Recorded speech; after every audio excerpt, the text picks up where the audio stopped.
Welcome to my presentation. I am going to present one of the methods I used. The title is Cough Timestamps from Chronic Obstructive Pulmonary Disease Patients. My supervisors are Professor Stefan Eindhoven and Dr. Bert den Brinker.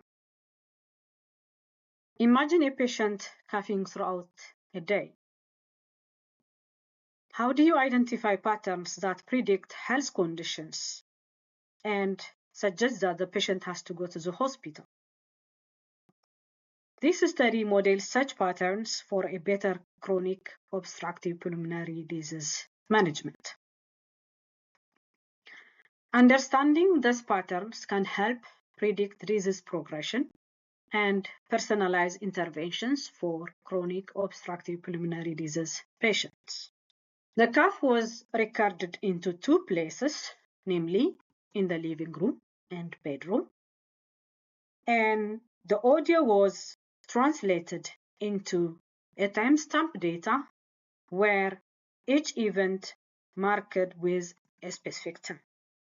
To discretize this timestamp data, the discretization can be in hours, or it can be in days, or in weeks, or in minutes.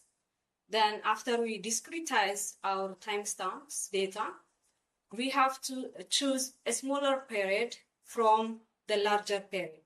For example, if our larger period is a day, we have to choose an hour, for example, as a smaller period so that we can compare different days.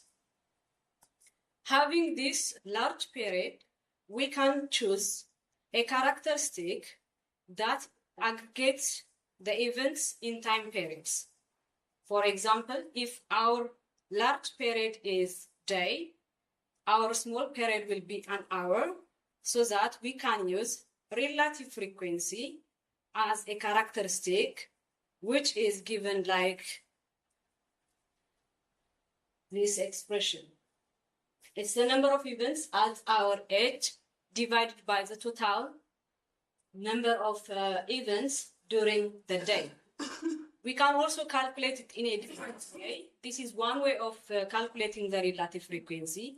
We can also calculate it as the number of events at our age divided by the number of total number of events during the whole period. So having this characteristic, we can use a Markov chain. In Markov chain, we have to define states so that we can determine the characteristic of a patient. What is a Markov chain?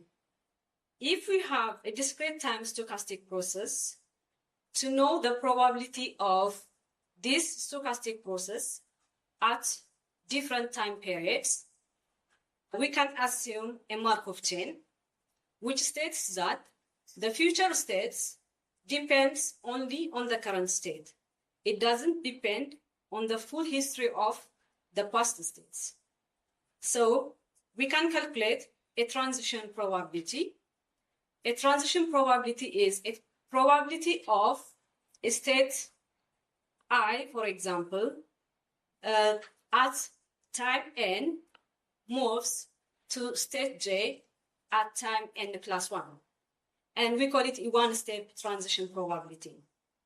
And this one-step transition probability, if it doesn't depend on time, then we can have only Pij.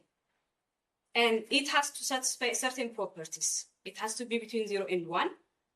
And the summation of this transition probability over j for all I has to be 1. And if we multiply this transition probability by a long-run probability, which is q at infinity in our case, which is a stationary probability, then it will be the stationary probability. And also this transition probability has an eigenvalue 1 with eigenvector of 1s.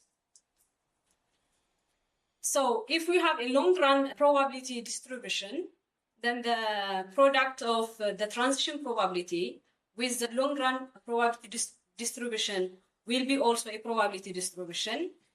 So the stationary probability is given like this expression, where lambda 2 and lambda 3 are eigenvalues, Q2 and Q3 are eigenvectors, C2 and C3 are constants if n is infinity, and also if absolute value of lambda 2 and lambda 3 are less than 1, then this expression and this expression will be 0, so that we will have only the long run probability distribution. So using these eigenvalues, we can take the maximum values of the eigenvalues to calculate the relaxation time, which is another characteristic of a patient. Relaxation time is the average time that a patient is in a stable condition after disturbance. It is given like this expression, where lambda 1 and the lambda 2 are less than 1. So having relaxation time and stationary distribution, we can have dynamics of the number of cuffs.